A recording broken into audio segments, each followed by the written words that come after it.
हम ल्याए तूफान से कश्ती निकाल के, ई देश के रखियो मोर नेता संभाल के। हम ल्याए तूफान से कश्ती निकाल के, ई देश के रखियो हमारे नेता संभाल के। भैया राम राम, हमें बुंदेली चुगली से नहीं रहे, जो देश दुनिया में लोकप्रिय होता न्यूज चैनल बुंदेली चुगली देखे तमोरे। आज हमारे स्टूडियो में एक नवा आइटम मिलो, ये तुम्हें केतली। जब वही केतली है जी की चाय नहीं, देश की राजनीति में तूफान मचा दो नरेंद्र मोदी की चाय। चाय वाला इस देश का प्रधानमंत्री, ऐसा कही जा रही थी पूरे देश दुनिया में। और इस चाय की केतली से चाय वाले भी सम्मान कर रहे हैं भैया कि चलो हमारी जात बिरादरी को एक आदि देश को प्रधानमंत्री तो बनो। लेकिन देश के प्रधानमंत्री नरेंद्र मोदी के जो कार्यक्रम चल रहे, जो योजना चल रही, जो अभियान चल रहे, उसे ही देश को एक राजनीतिक दल सहमत नहीं दिखा। जम्मू कश्मीर में धारा 370 हटाओ, अनुच्छेद 370 हटाओ, कोई सरकार ने हटाओ, नरेंद्र मोदी सरकार ने हटाओ, और देश के बिल्कुल अखंडता के में करोगे कि अखंड करोगे जो बेखंड तो। लेकिन जो कांग्रेसियन के और जो अलगाववादी नेता जम्मू कश्मीर के जो विपक्षी दल है, उन्हें रास नहीं आ रहा। और यही से वे आजकल भैया कछू को कछू गेंगे बना के उल्टो सीधो काम कर रहे हो, देश विरोधी काम कर रहे हैं। अब आजकल एक उपकारी गैंग का नाम चल रहा, उपकारी। हम तो मोबाइल में देख रहे थे क्या सोशल मीडिया पे जो चलका रहा भैया। सो हमने देखो कि एक गैंग है, कौन बताओगा, वो बोले ई को नाम है अलगाववादी, इनकी गैंग बनी गुपकार गैंग। अब जब गुपकार गैंग का है, ये के लेके बड़ी बहस है सोशल मीडिया का, जो गुपकार का है। तो ये गुपकार के लेके पहली बार करूँ राज्य को मुख्यमंत्री सामने आओ, और अब सोशल मीडिया में तो वायरल हो रहा। लेकिन हमारे बुंदेली चुगली के दर्शकों को पता चल चाहिए गुपकारी गैंग आया का या, और गुपकारी में हो कर हो तो प्रधानमंत्री के बाद जो दूसरा नंबर आउट है वो आउट है योगी आदित्यनाथ को। और योगी आदित्यनाथ ने ही मुद्दा के लेके प्रेस कॉन्फ्रेंस करी, और क्या कह रहे तुरंत सुन ले उनकी बात। पार्टी का जो दोहरा रवैया है, यह राष्ट्रीय एकता और अखंडता के साथ सीधे सीधे खिलवाड़ है। हम सब जानते हैं कि कांग्रेस ने सदैव राष्ट्रीय अस्मिता के साथ खिलवाड़ किया, और प्रत्यक्ष और अप्रत्यक्ष रूप से उन तत्वों को प्रेरित और प्रोत्साहित करती रही है जो देश के अंदर अलगाववाद और अराजकता को बढ़ावा देते हैं। जम्मू कश्मीर के अंदर एक बार फिर से कांग्रेस का ये दोहरा चेहरा देश की जनता के सामने आया है। यद्यपि कांग्रेस पार्टी ही इस बात के लिए जिम्मेदार है जिसने एक भारत श्रेष्ठ भारत की परिकल्पना को कभी साकार नहीं होने दिया। जम्मू कश्मीर में धारा 370 को लागू करके, छल से लागू करके जम्मू कश्मीर में न केवल अलगाववाद को बढ़ावा दिया, बल्कि जम्मू कश्मीर के अलगाववाद और उग्रवाद के माध्यम से पूरे देश के अंदर आतंकवाद को भी प्रेरित और प्रोत्साहित किया था। देश आभारी है प्रधानमंत्री मोदी जी के और गृह मंत्री अमित शाह जी का, जिन्होंने 5 अगस्त 2019 को कश्मीर से धारा 370 को सदैव समाप्त करते हुए अनुच्छेद 35A के प्रावधान को भी समाप्त करते हुए एक भारत श्रेष्ठ भारत की परिकल्पना को साकार किया। कश्मीर में धारा 370 जो न केवल देश के अंदर अलगाववाद और आतंकवाद का कारण थी, अपितु जम्मू कश्मीर के विकास में भी बाधक थी। उस धारा 370 को हटाने के उपरांत जम्मू कश्मीर के कुछ नेताओं ने जो एक समझौता, आपसी समझौता किया था, एक गुपकार कन्वेंशन कहलाता है, और इस पर हस्ताक्षर करने वाले जो लोग हैं उनमें वहां के क्षेत्रीय दलों के साथ ही कांग्रेस पार्टी के भी नेता हैं। हम सब जानते हैं कि पूर्व गृह मंत्री और पूर्व वित्त मंत्री पी चिदम्बरम जम्मू कश्मीर से धारा 370 की बहाली की बात बार बार करते हैं।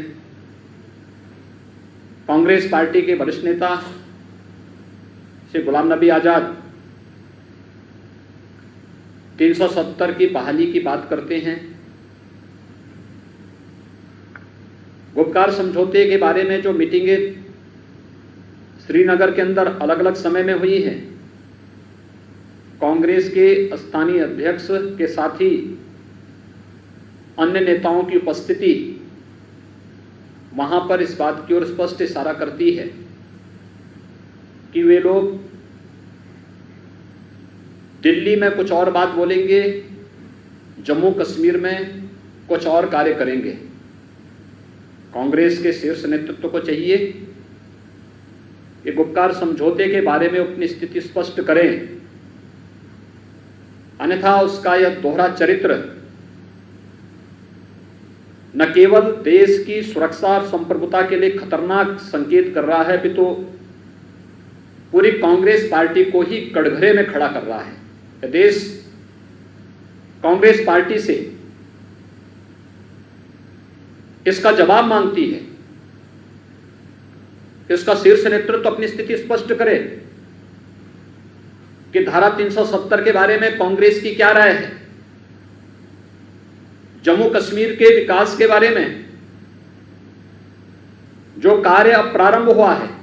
यही नेता आपस में एक दूसरे पर पहले आरोप लगाते थे और पहले लगातार इस बारे में कहते थे कि जम्मू कश्मीर के लिए आने वाला पैसा वहां के राजनेता नकार जाते हैं, इनके बच्चे अपने आप विदेश में पढ़ते थे, लेकिन वहां के विकास के लिए जाने वाले पैसे को ये लोग अपने फिजूल खर्ची में और अन्य कार्यों में खर्च कर देते थे। पहली बार हुआ है धारा 370 को हटाने के बाद, जब जिला परिषद के माध्यम से, ग्राम पंचायतों के माध्यम से, इनके चुनाव और इनके गठन के माध्यम से विकास की प्रक्रिया को, इन सबको जोड़ने का प्रयास हो रहा है। और ये गुपकार समझौता इसी बौखलाहट का परिणाम है, क्योंकि अगर विकास हो जाएगा तो लोगों को अपने अधिकारों की जानकारी भी होगी, लोग अपने अधिकारों के प्रति जागरूक होंगे, विकास के प्रति आवाज उठाएंगे। इसलिए स्थानीय स्तर पर लोग विकास से न जुड़ सकें, इसके लिए आपस में एक नापाक गठबंधन जम्मू कश्मीर के अंदर बना करके गुपकार समझौते के माध्यम से उन अलगाववादी तत्वों को प्रेरित और प्रोत्साहित करने के साथ ही जिस प्रकार के खतरनाक बयान श्री फारूक अब्दुल्ला के आए हैं, मुफ्ती महबूबा के आए हैं और अलगाववादी नेताओं के आए हैं, उन सभी गुपकार समझौते पर हस्ताक्षर करने वाले दलों और नेताओं के बयान के साथ कांग्रेस पार्टी का जुड़ना अत्यंत खतरनाक संकेत है। और खासतौर पर तब जब हमारी सेना सीमा पर लड़ रही हो, जब हमारे बहादुर जवान, देश के बहादुर जवान जम्मू कश्मीर के अंदर आतंकवाद की लड़ाई को पूरी मजबूती से लड़ रहे, आतंकवाद की सफाई की लड़ाई को पूरी मजबूती से लड़ रहे हों, उन स्थितियों में भारत के आंतरिक मामले में भारत के दुश्मन देशों से मदद लेने की बात करना, ये क्या साबित करता है? और कांग्रेस पार्टी को इसके लिए अपनी स्थिति स्पष्ट करनी होगी कि गुपकार समझौता के साथ उनके नेताओं का जुड़ाव किस स्तर का है, उनके साथ मिलकर के स्थानीय स्तर पर जो गठजोड़ किए जा रहे हैं या आखिर किस प्रकृति का है। और कांग्रेस नेतृत्व को इस बात को भी स्पष्ट करना होगा कि गुपकार समझौते की आड़ में राष्ट्र की सुरक्षा और संप्रभुता के साथ किए जा रहे इस खिलवाड़ को आखिर कांग्रेस का नेतृत्व कैसे बर्दाश्त कर रहा है। पूरे कांग्रेस नेतृत्व को एक कटघरे में खड़ा करता है। जम्मू कश्मीर के विकास को अवरुद्ध करने वाला, जम्मू कश्मीर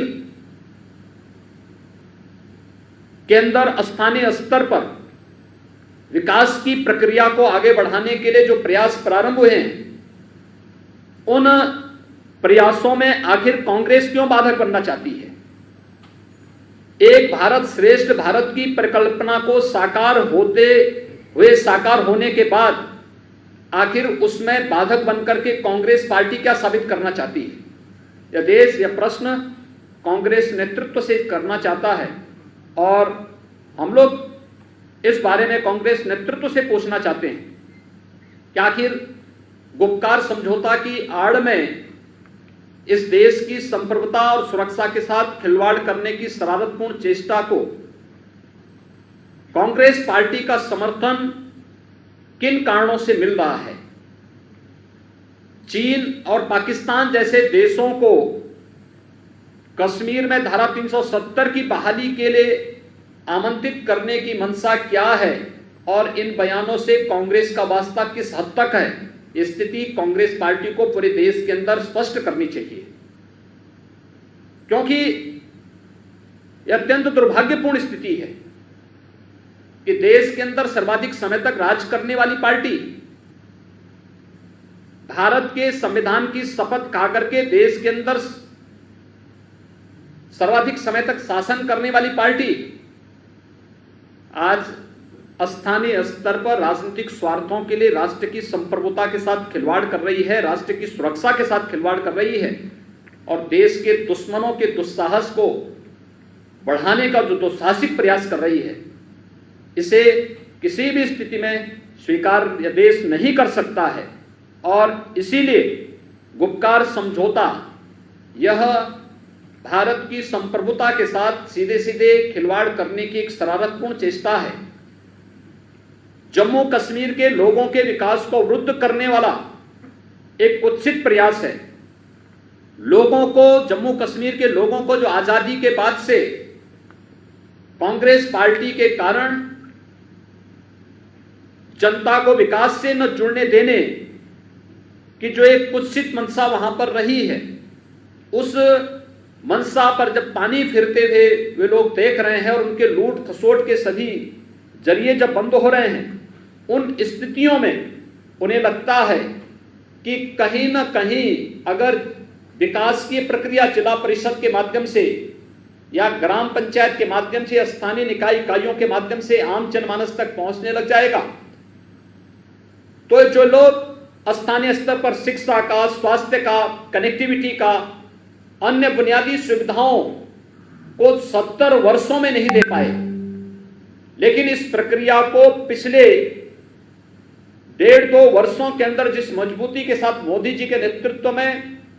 केंद्र की सरकार ने वहां पर इन परिषदों के माध्यम से, स्थानीय निकाय संस्थाओं, ग्राम पंचायतों के माध्यम से, जिला परिषद के नए चुनाव के माध्यम से देने का प्रयास करने का प्रयास कर रही है, तो ये सभी विरोध कि कहीं विकास की प्रक्रिया के साथ ये लोग न जुड़ जाएं, इस दृष्टि से इनके द्वारा ये शरारतपूर्ण चेष्टा करके राष्ट्र की संप्रभुता को भी चुनौती देने की कुत्सित मंशा इनके सामने आई है। और दुर्भाग्य से कांग्रेस जैसा राजनीतिक दल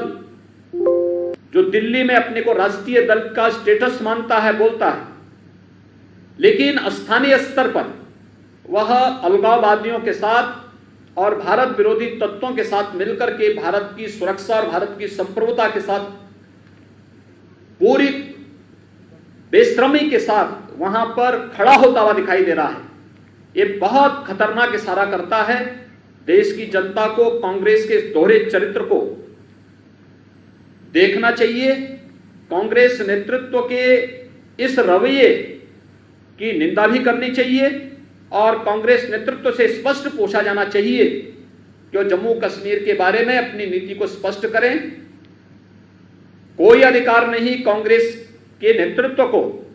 कि वो भारत की संप्रभुता, भारत की एकता और अखंडता के साथ खिलवाड़ करे। कोई अधिकार नहीं उन्हें कि जम्मू कश्मीर के लोगों को बुनियादी सुविधाओं से और विकास से वंचित करें। आज जब केंद्र की सरकार इस कार्य को स्थानीय निकाय संस्थाओं के माध्यम से लागू करने का प्रयास कर रही है, तो कांग्रेस का हाथ उन अलगाववादियों के साथ वहां पर दिखाई दे रहा है। यह अत्यंत खतरनाक और शर्मनाक है। हम कांग्रेस नेतृत्व से इस मामले में स्थिति स्पष्ट करने की मांग करते हैं और उनसे कहते हैं कि कांग्रेस का यह दोहरा चरित्र यह देश कतई स्वीकार नहीं कर सकता है। उन्हें स्थिति स्पष्ट करनी चाहिए और उनके नेताओं के द्वारा स्थानीय स्तर पर जो बयानबाजी की गई है और जिस प्रकार से समझौते के साथ जुड़ करके एक बार कश्मीर को फिर से उग्रवाद की आग में झोंकने, आतंकवाद की आग में झोंकने का जो कुत्सित प्रयास किया जा रहा है, इसके लिए उन्हें देश की जनता से माफी मांगनी चाहिए। योगी आदित्यनाथ सीधे सीधे सवाल उठाओ कि कांग्रेस को कोई हक नहीं है कि वे जम्मू कश्मीर के लोगन हैं उनकी बुनियादी सुविधाओं से वंचित करें। और ने कही है कि गैंग जो बनी है गुपकार गैंग ई के लेके